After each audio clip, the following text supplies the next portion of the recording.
The stars had never looked more beautiful than they did from the bridge of the starship Prometheus, but Captain Zara Phoenix barely noticed their brilliance. Her emerald eyes were fixed on the tactical display, watching the sweep of sensors as they carved through the emptiness of the outer rim. Auburn hair cascaded over her shoulders as she leaned forward, studying the readings with the intensity that had earned her the youngest captaincy in the human fleet. "Another quiet patrol," muttered Lieutenant Jake Sterling from the communication station, his fingers dancing across the holographic interface. The tall, dark-haired officer had been stealing glances at his captain all morning, though he thought nobody noticed. His strong jawline tensed slightly as he focused on the background chatter of space traffic, filtering through the endless stream of merchant vessels and freight haulers that made up the lifeblood of human expansion. Zara turned toward him, catching the hint of frustration in his voice. "Patience, Lieutenant. The outer rim may seem peaceful, but that's when trouble usually finds us." Her voice carried the confidence of someone who had seen her share of action. Yet there was something else there, a warmth that made Jake's heart skip whenever she spoke directly to him. The bridge of the Prometheus hummed with quiet efficiency. Dr. Elena Vasquez sat at the science station, her dark hair pulled back in a practical ponytail as she monitored the ship's advanced sensor array. The xenobiologist had insisted on joining this patrol, claiming that the recent expansion into this sector might yield new discoveries. Her expertise in alien languages and cultures had proven invaluable during humanity's rapid expansion among the stars. "Captain?" Jake's voice suddenly sharpened, his casual demeanor evaporating as his console erupted with activity. "I'm picking up something strange. It's a distress signal, but the encryption is unlike anything in our databases." Zara was beside him in 3 quick strides, her hand unconsciously settling on his shoulder as she leaned in to examine his display. The contact sent electricity through both of them, though neither acknowledged it. "Can you clean it up?" Jake's fingers flew over the controls, his proximity to Zara making his heart race even as his training kept him focused. "It's heavily encrypted, but there's something familiar about the base structure. It's almost like they're using a modified version of the Draconis military codes we captured last year." Dr. Vasquez looked up from her station, interest sparking in her dark eyes. "Draconis codes? That's impossible. The Draconis Empire doesn't send distress signals. They consider it a sign of weakness. Unless," Zara said slowly, her mind racing through possibilities, "it's not from the Draconis Empire. Maybe it's meant for them." The implications hung in the air like a challenge. The Draconis Empire had been humanity's most persistent rival since first contact, their militaristic society viewing human expansion as a threat to their dominance. Any signal intended for Draconis forces could mean trouble for human colonies in the region. Jake worked in silence for several minutes, sweat beading on his forehead as he wrestled with the alien encryption. Zara remained close, occasionally offering suggestions, their collaboration as natural as breathing. Finally, a breakthrough came with a soft chime from his console. "Got it," Jake breathed, triumph and concern mixing in his voice. "Captain, you need to hear this." The voice that emerged from the speakers was hauntingly beautiful, carrying musical tones that seemed to resonate in their very bones. Despite the translation matrix, the desperation was unmistakable. "This is Ambassador Thyra Vex of the Nexari colony ship Serenity. We have suffered catastrophic engine failure and are stranded in the Kepler 442 system. Our life support systems are failing, and we have approximately 72 hours before total system collapse. We are transmitting our coordinates to Grand General Korvac of the Draconis Third Fleet, as agreed in our protection treaty. Please, we have 3,000 souls aboard, including many younglings. We await your swift arrival." The message repeated twice more before cutting to static. The bridge fell silent except for the soft hum of ship systems. Zara straightened slowly, her mind processing the implications.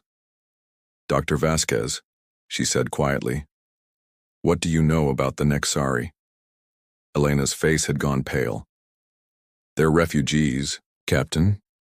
Beautiful, peaceful people who were driven from their homeworld by some kind of ecological disaster about 50 years ago. I've read reports about them. They're incredibly advanced in biotechnology and art, but they've never developed significant military capabilities. She paused, her voice dropping. If they've made a protection treaty with the Draconis Empire, they're about to become slaves, Zara finished grimly. The Draconis Empire was notorious for its protection treaties, agreements that invariably left the protected species in permanent servitude. Jake turned in his chair to face her, his blue eyes intense. Captain, the Kepler 442 system is only 6 hours away at maximum warp. The nearest Draconis fleet is at least 2 days out, maybe more. The implication was clear, and Zara felt her pulse quicken. They could reach the stranded Nexari first. The question was whether they should. "Ma'am," came a voice from the tactical station. Ensign Rodriguez, a young woman with sharp eyes and steady hands, looked up from her displays. "I'm detecting increased Draconis fleet movements in adjacent sectors. If this Ambassador Thyra is right about Grand General Korvac, he's mobilizing significant forces." Zara moved to the center of the bridge, her captain's instincts warring with her humanitarian impulses. The smart military move would be to report the intercept to Fleet Command and let the bureaucrats decide. But 3,000 innocent lives hung in the balance, and every moment of delay brought them closer to death. Or worse, enslavement. She looked at Jake, finding strength in his steady gaze. In that moment, something passed between them, an understanding that transcended their professional relationship. They both knew what needed to be done. "Helm, set course for the Kepler 442 system. Maximum warp," Zara commanded, her voice ringing with authority. "Dr. Vasquez, I want everything you can find on Nexari physiology and culture. We're going to need every advantage we can get." "Yes, ma'am," came the chorus of acknowledgments from her crew. Jake caught her eye as she moved past his station. "Captain, Grand General Korvac isn't known for his mercy. If we interfere with his protection treaty, we'll be making a powerful enemy." Zara's smile was fierce and beautiful, sending warmth flooding through Jake's chest. "Then we'd better make sure we're powerful friends to have. Besides," she added, her voice dropping so only he could hear, "I've never been one to let bullies have their way."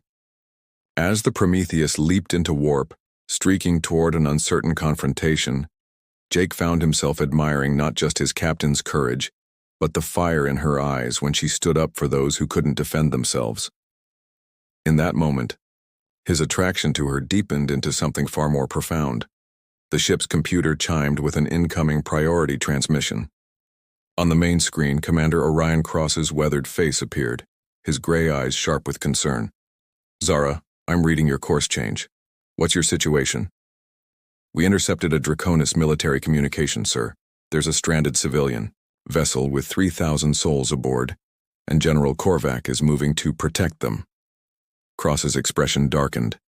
He had mentored Zara since her academy days, recognizing in her the same fire that had driven humanity to the stars. "I see. And you've decided to arrive first?" "Yes, sir. It seemed like the right thing to do." A slow smile spread across the older commander's face. "It always does, doesn't it? Be careful, Zara. Korvac has been looking for an excuse to test human resolve. Don't give him more than he can handle." "Understood, sir." Prometheus out. As they raced through the star-streaked tunnel of warp space, Zara found herself standing closer to Jake than protocol strictly required. The shared danger, the weight of responsibility, and the righteous nature of their mission seemed to dissolve the barriers between them. "Nervous?" she asked quietly, noting the tension in his shoulders. Jake turned to her, his eyes reflecting the swirling lights of warp space. "Not with you in command, Captain. Though I have to admit, the thought of facing down a Draconis fleet makes my heart race." "Is that all that's making your heart race?" The words slipped out before Zara could stop them, her professional mask slipping for just a moment. The question hung between them, loaded with possibility and danger of an entirely different kind. Jake's answer came in the form of a look that made her breath catch, intense, honest, and full of barely restrained emotion. Before either could respond, Dr. Vasquez's voice cut through the moment. "Captain, I've compiled everything we know about the Nexari. They're remarkable, a species that evolved from what we might call space whales, retaining their grace and beauty even after developing sentience. Their ambassador Thera Vex is particularly notable. She's considered one of their finest diplomats and is said to be extraordinarily beautiful even by Nexari standards. Zara felt a strange pang at the description, though she couldn't quite place why. What about their capabilities? Highly advanced in biotechnology, art, and what they call harmony sciences, essentially using biological systems to achieve technological goals. They're peaceful by nature, which is probably why they've survived this long despite having minimal military capability. The ship shuddered slightly as they dropped out of warp, the Kepler 442 system spreading out before them on the main screen. In the distance, a massive vessel drifted powerless, its organic curves and flowing lines marking it unmistakably as alien in origin. There she is, Jake breathed, his sensors painting the ship's details across his displays. The colony ship, Serenity, she's beautiful. Indeed, the Nexari vessel looked more grown than built, its hull resembling the shell of some vast sea creature, with graceful spires and flowing surfaces that caught and reflected the system's dual suns. Even powerless and drifting, it possessed an elegance that made human ships look crude by comparison. Life signs? Zara asked, moving to the command chair. 3047, Dr. Vasquez reported. All readings appear consistent with the Nexari physiology data. But Captain, their life support systems are failing faster than they estimated. I'd say they have maybe 40 hours, not 72. The urgency of the situation settled over the bridge like a weight. Every decision now carried the lives of 3,000 beings, and somewhere in the distance, General Korvac's fleet was racing toward the same destination with very different intentions. As Zara prepared to make first contact with the Nexari, she caught Jake's eye once more. In his gaze, she saw not just professional respect but something deeper, a trust and admiration that made her feel capable of facing anything the universe might throw at them. The signal was meant for the Draconis Empire, but humanity had intercepted it. Now 3,000 lives hung in the balance, and the choices made in the next few hours would echo across the galaxy. The Nexari colony ship Serenity floated before them like a wounded angel, its bioluminescent hull patterns flickering weakly in the light of the binary stars. Captain Zara Phoenix stood on the bridge of the Prometheus, her emerald eyes studying the alien vessel with a mixture of awe and determination. The graceful curves and organic design spoke of a culture that valued beauty and harmony above all else.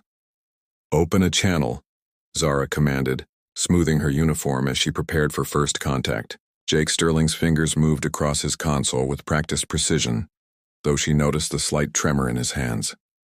The weight of the moment wasn't lost on either of them.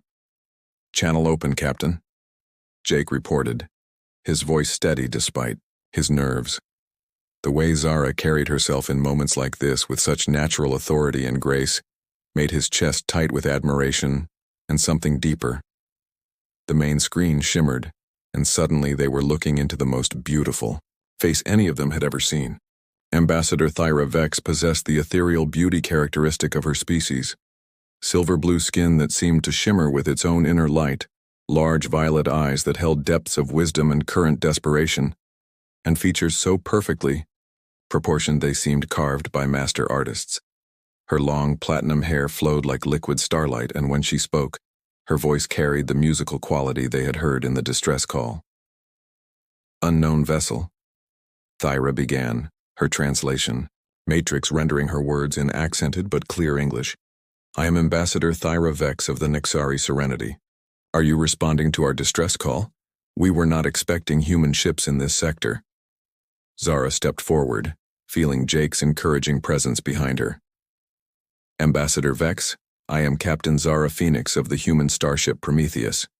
We intercepted your message to the Draconis fleet and came as quickly as we could. What is your situation?" Relief flooded Thyra's exquisite features, followed quickly by confusion. "You intercepted our message? But it was encrypted with Draconis military codes. How did you—" She paused, her violet eyes studying Zara with new interest. "Captain Phoenix, are you saying you broke Draconis encryption to hear our plea for help?" "We did," Zara replied simply, "and we're here to offer assistance." How much time do you have? Thyra's composure wavered for a moment, revealing the strain she had been under. Our biosystems are failing faster than anticipated. Perhaps 36 hours before complete life support collapse. Captain, I must ask, what do you know of our arrangement with Grand General Korvac? Dr. Elena Vasquez stepped into view, her expertise in xenodiplomacy making her the logical choice to handle this delicate moment. Ambassador, we're aware that your people have entered into a protection treaty with the Draconis Empire. We also know what such treaties typically entail. The color drained from Thyra's already pale features. You mean, they intend to... She couldn't finish the sentence, but the horror in her eyes said everything. Enslave your people. Yes, Zara said, gently but firmly. That's why we're here. We're offering you a choice, Ambassador. Trust in human protection, or wait for the Draconis fleet. Jake watched the exchange with growing admiration for his captain. The way she handled first contact, offering hope while being honest about the dangers, showed the leadership qualities that had attracted him to her in the first place.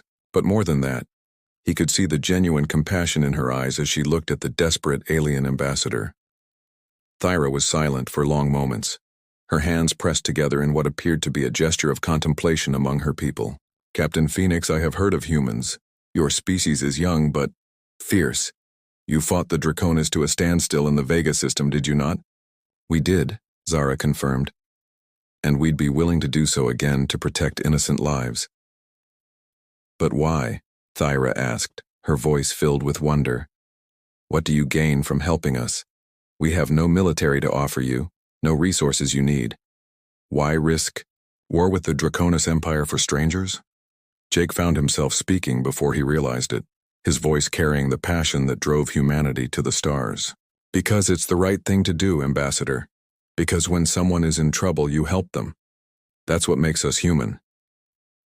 Zara glanced back at him, surprise and something warmer flickering in her eyes. His words perfectly captured what she felt but struggled to articulate in diplomatic terms.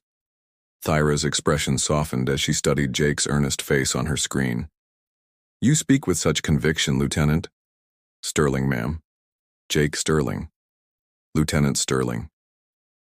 Thyra repeated, a small smile gracing her lips. And you, Captain Phoenix. Your people truly believe this? That one should help strangers simply because they need help? It's more than belief, Zara said, moving closer to Jake's station. It's who we are. Dr. Vasquez, please transmit our medical and engineering specifications to Ambassador Vex. Show her what we're offering. As the data flowed between ships, Thyra's eyes widened at the readouts. This is remarkable. Your fusion reactors could power our biosystems indefinitely. And these medical facilities, Captain, our youngest are failing first. If you could help them, we will, Zara promised. But we need to move quickly. Our sensors show Draconis ships approaching this system. They'll be here in 18 hours. Thyra nodded, decision crystallizing in her violet eyes. Then we accept your offer of protection, Captain Phoenix. But I must warn you, General Korvac does not accept defiance lightly. He commands 3 heavy cruisers and numerous support vessels. How many? Jake asked, running tactical calculations in his head. Perhaps 40 ships total, including fighter squadrons, Thyra replied. The bridge fell silent as the implications sank in. The Prometheus was powerful, but facing 40 Draconis vessels was essentially suicide. Dr. Vasquez looked pale, while Ensign Rodriguez's hands hovered uncertainly over her tactical controls. Zara, however, seemed energized by the challenge. Then we'd better get creative.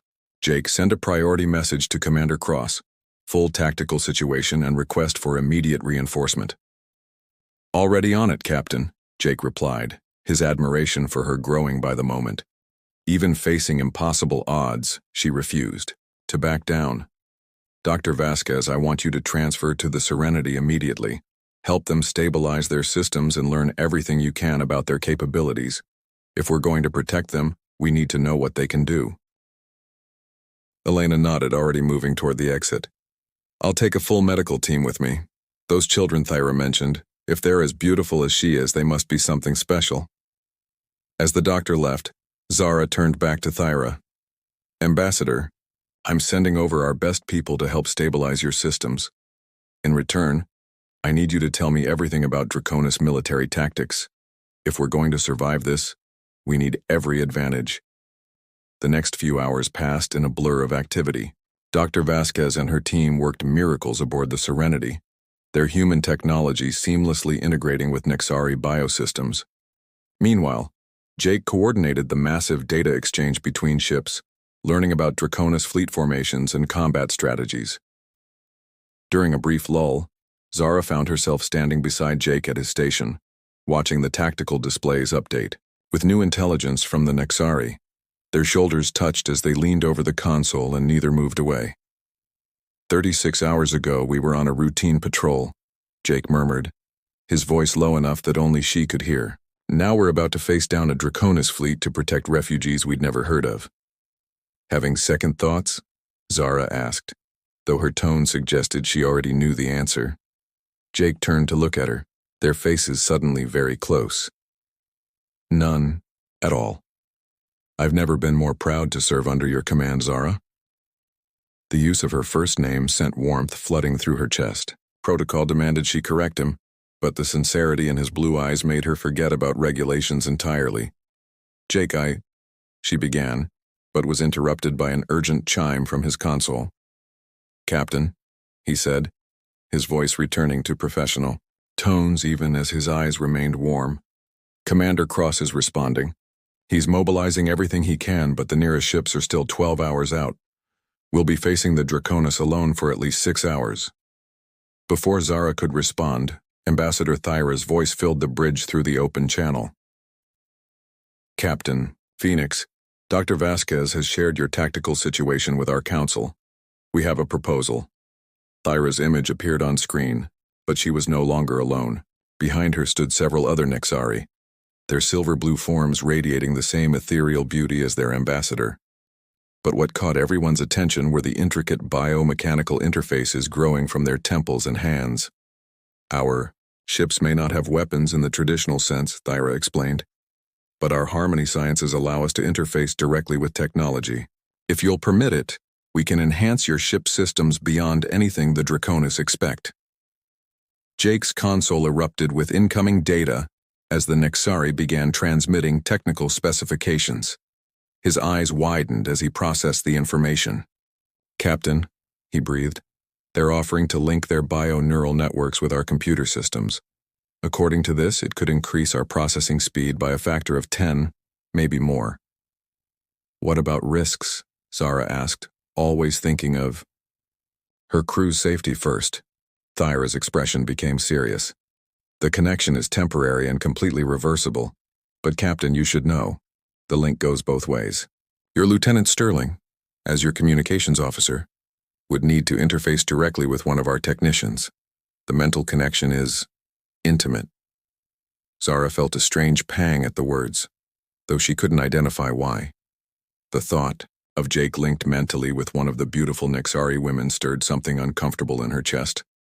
I'll do it, Jake said immediately, looking directly at Zara. If it helps protect them and gives us a chance against Korvac, I'll do it. The certainty in his voice, the willingness to sacrifice for strangers made Zara's heart race for reasons that had nothing to do with the approaching battle. In that moment, she realized her feelings for Jake had grown far beyond professional respect. Very well, she agreed, though her voice was slightly strained. How long do you need to establish the connection? 2 hours for full integration, Thyra replied. But Captain, once the link is active, your ship will essentially become a hybrid human Nexari vessel. Your technologies merged with our biological systems. It has never been attempted before. Zara straightened. Decision made. Then let's make history, Ambassador. Jake, prepare for neural interface. Ensign Rodriguez, ready all weapons systems. If we're going to surprise General Korvac, we'd better make it count. As the crews worked to establish the unprecedented connection between human technology and Nexari biosystems, Zara couldn't shake the image of Jake linked mentally with one of the graceful alien women.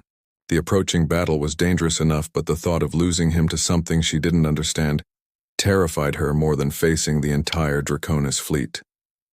On the screen, Thyra watched the preparations with growing hope and something else. A curious interest as she observed the obvious connection between the human captain and her communications officer. Among her people, such bonds were sacred, and she found herself hoping these brave humans would survive long enough to explore what was clearly growing between them. The timer on Jake's console showed 14 hours until the Draconis fleet arrived. 14 hours to complete an impossible merger of technologies, prepare for a hopeless battle, and somehow find a way to protect 3,000 innocent lives against overwhelming odds.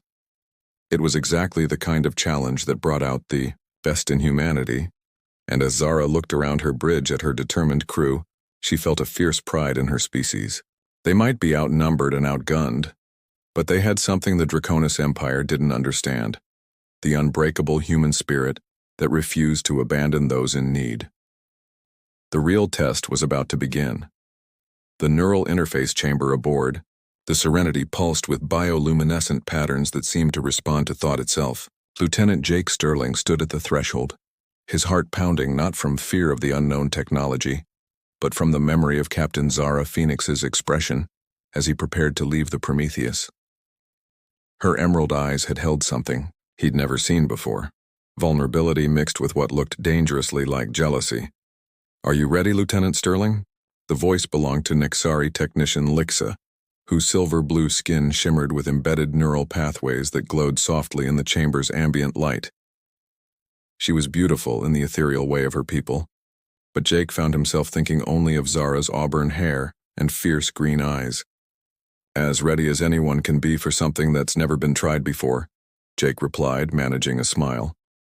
Through the chamber's transparent walls, he could see the Prometheus maintaining protective formation around the Serenity. Somewhere on that ship, Zara was preparing for what might be their final battle. The neural connection process was unlike anything Jake had experienced. As the biomechanical interface made contact with his nervous system, his consciousness expanded beyond his physical form. Suddenly he could feel the Prometheus as if it were an extension of his own body, every sensor, every weapon, every system humming with new potential. But more than that, he could sense Lixa's presence in his mind, her thoughts flowing like music. Through her, he touched the collective harmony of the Nexari, their shared sorrow for their lost homeworld, their desperate hope for survival, and their growing amazement at human courage. "Your captain," Lixa's mental voice whispered. "She cares for you deeply. I can feel it through your thoughts." Jake's mental response was immediate and honest. "And I care for her. More than protocol allows. More than I've ever cared for anyone." "Then, we must ensure you both survive this day," Lixa replied, her alien warmth surrounding his consciousness. "Let us show the Draconis what happens when they threaten those under our protection." Back on the Prometheus bridge, Zara felt the moment. The neural link established. Every system on her ship suddenly operated with fluid precision beyond anything human technology could achieve alone. Tactical displays showed impossible detail, sensors reached deeper into space than ever before, and weapon systems responded to thought as much as command. "Connection established, Captain," reported Dr. Vasquez from the Serenity. "Jake's vitals are stable, and system integration is beyond our most optimistic projections. We're reading a 300% increase in processing capability." "Any word from Jake himself?" Zara asked, trying to keep the concern from her voice. "He says to tell you the view from here is incredible, and he'll see you after we kick some Draconis tail," Elena replied with a grin. "His words, not mine." Despite the approaching danger, Zara smiled. That was definitely Jake, finding humor even when linked to alien technology before an impossible battle. "Captain," Ensign Rodriguez called from Tactical. "Sensors are detecting the Draconis fleet. 43 vessels led by General Korvac's flagship Dominator. They're dropping out of hyperspace now." On the main screen, space erupted with the harsh angles and aggressive lines of Draconis warships. Unlike the flowing beauty of Nexari vessels or the functional elegance of human designs, Draconis ships looked like weapons given form, all spikes, armor, and barely contained violence. The lead ship, a massive dreadnought bristling with weapon, ports dominated the formation. As they watched, a communication channel opened, revealing the scarred visage of General Korvac himself. The Draconis general was everything human intelligence reports had described: a towering reptilian humanoid with scales the color of dried blood, yellow eyes that burned with predatory intelligence, and scars that spoke of countless battles. When he spoke, his voice carried the authority of someone accustomed to absolute obedience. "Human vessel," Korvac growled, his words dripping with contempt. "You are interfering with Draconis Empire business. Withdraw immediately or be destroyed." Zara stepped forward, her posture radiating the calm confidence that had made her the youngest captain in the fleet. "General Korvac, I am Captain Zara Phoenix of the human starship Prometheus. The Nexari have requested our protection, and we have agreed to provide it. I suggest you withdraw." Korvac's laugh was a harsh, grating sound. "You suggest I withdraw? One human ship against the might of the Third Fleet? Your species' arrogance continues to amaze me." "Our species' determination might surprise you," Zara replied coolly. "The Nexari are under human protection now. Any attack on them will be considered an act of war." "War?" Korvac's eyes gleamed with anticipation. "Yes, I believe it is time humanity learned its place in the galactic order. Nexari vessel, prepare to be boarded. Human ship, you have 1 minute to surrender before I demonstrate why the Draconis Empire rules half the galaxy." The channel closed, leaving the bridge in tense silence. 43 ships against 1. Even with Nexari enhancement, the odds were overwhelming. "Captain," came Jake's voice through the ship's communication system. But it sounded different now, enhanced by the neural link, carrying harmonics that seemed to resonate in their bones. "I'm reading their formation patterns. The bio-neural link is showing me tactical possibilities I never imagined. Trust me? Always," Zara replied without hesitation. Through the link, Jake's consciousness expanded across both ships. He could feel every Draconis vessel as a distinct signature, could predict their movements with uncanny accuracy. The Nexari enhancement didn't just improve their technology, it gave them intuition, the ability to feel the battle as a living thing. "All ships, attack formation Alpha," Korvac's voice boomed across Draconis frequencies. "Destroy the human vessel first, then secure the Nexari." The Draconis fleet moved with practiced precision, their formation designed to overwhelm through sheer firepower. But as they approached, something unprecedented happened. The Prometheus began to dance. Enhanced by Nexari biotechnology and guided by Jake's expanded consciousness, the human ship moved like a living thing. It slipped between energy blasts with impossible grace, returned fire with surgical precision, and seemed to anticipate every Draconis move before it happened. "Impossible," Korvac snarled as his ship struggled to land a solid hit on the elusive human vessel. "How are they moving like that?" On the Prometheus bridge, Zara watched in amazement as her ship performed maneuvers that should have been physically impossible. Weapon strikes that should have been devastating glanced harmlessly off their enhanced shields, while their return fire found gaps in Draconis defenses with uncanny accuracy. "Jake," she whispered, "whatever you're doing, keep it up." Through the neural link, Jake's voice reached not just her ears but seemed to touch her very soul. "Zara, I need you to trust me completely. I'm going to try something that's either brilliant or insane." "I've been waiting my whole career for someone who was both," she replied, her voice thick with emotion. Ambassador Thyra Vex appeared on screen from the Serenity, her violet eyes wide with amazement. "Captain Phoenix, your Lieutenant Sterling is achieving something remarkable. Through the neural link, he's not just controlling your ship. He's teaching it to think like both human and Nexari. Our biosystems are learning human ingenuity, while your technology gains our intuitive harmony." On the tactical display, the impossible was happening. The Prometheus wasn't just fighting the Draconis fleet. It was outmaneuvering them, outthinking them. turning their own aggressive tactics against them. But Jake was paying a price for the enhanced connection. On the medical readouts, his vital signs showed the strain of maintaining such an intensive neural link. "Captain," Dr. Vasquez's voice carried urgent concern, "Jake's neural activity is off the charts. I don't know how long he can maintain this level of connection." Zara's heart clenched. "Jake, pull back. We'll find another way." "No," came his reply, stronger than ever. "I can feel them, Zara. I can feel every Draconis ship, every weakness in their formation. But more than that, I can feel every Nexari life we're protecting. 3,000 souls who just want to live in peace. I won't let them down. I won't let you down."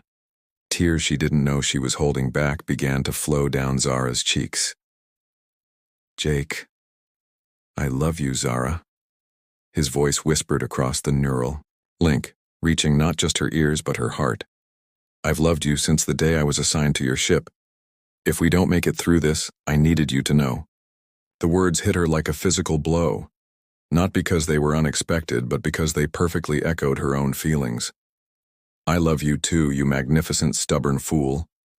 Now finish this so I can tell you in person."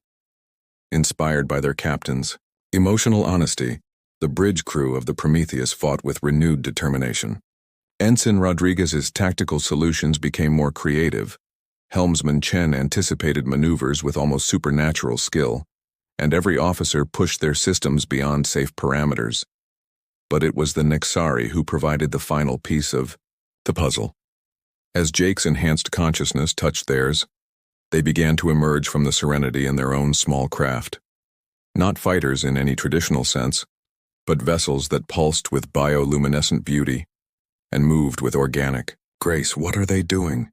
Korvac demanded as the Nexari ship swarmed around his formation. The answer came in the form of the most beautiful sound any of them had ever heard. The Nexari began to sing. It wasn't just music, it was harmony given form, a sound that resonated at the quantum level and affected technology itself. Draconis weapons began to misfire, their targeting systems confused by the sonic interference. But more than that, the song carried emotion, carrying the pain of loss, the hope for the future, and the gratitude for those who stood between them and destruction. Through the neural link, Jake felt the song flow through him and into the Prometheus's systems. The ship itself began to resonate with the harmony, its weapons becoming extensions of the music, its movements part of a greater symphony of defiance. The tide of battle turned decisively. Draconis ships, designed for brute force and intimidation, couldn't adapt to an enemy that fought with both technological precision and artistic beauty. One by one, they fell to the combined assault of human ingenuity and Nexari harmony. General Korvac's flagship found itself isolated, its escort vessels either destroyed or fleeing. On the main screen, the Draconis general's face showed something none of them had ever seen before: uncertainty. "This is impossible," he growled. "How can one human ship and a collection of refugees defeat the Third Fleet?" Zara stepped forward, her voice carrying the authority of victory.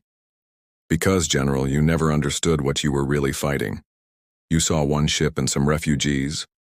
We saw 3,000 lives worth protecting and friends worth fighting beside. That's the difference between us." Commander Orion Cross's face appeared on a secondary screen as the human reinforcement fleet dropped out of hyperspace. "Zara, I see you've handled things well without us. Should we clean up the stragglers?" "Please do, Commander," Zara replied with a tired smile. "I think we've proven our point." As the Draconis remnants fled and Cross's ship secured the area, Zara raced to the Serenity to check on Jake. She found him in the medical bay, pale but conscious, with Dr. Vasquez monitoring his recovery from the neural link. "Report, Doctor," Zara said professionally, though her eyes never left Jake's face. "He'll be fine," Elena replied with a knowing smile. "Though I recommend plenty of rest and someone to keep an eye on him." Jake's eyes opened fully as Zara approached his bed. "Did we win?" he asked weakly. "We won," she confirmed, taking his hand without caring who might see. "Jake, what you did out there, the neural link, The tactical coordination? It was incredible. I had good motivation, he replied, squeezing her hand gently. A captain worth impressing. Ambassador Thyra Vex entered the medical bay, her ethereal beauty somehow enhanced by the gratitude shining in her violet eyes. Lieutenant Sterling, Captain Phoenix, the Nexari Council has asked me to convey our eternal gratitude. You have given something we thought lost forever, hope for the future. What will you do now? Zara asked. We have been offered sanctuary in human space, Thyra replied. Commander Cross has suggested a world in the Centauri sector, rich in the bioresources we need to rebuild. But more than that, we hope to formalize an alliance between our peoples. The Harmony Sciences, combined with human technology and determination, could benefit both our species greatly. Jake struggled to sit up, Zara's hand steady on his shoulder. And the Draconis? We'll think twice before challenging human resolve again. Cross's voice came from the doorway as he entered. Word of this battle is already spreading. One human ship and their Nexari allies defeating an entire Draconis fleet. It's the kind of story that builds legends.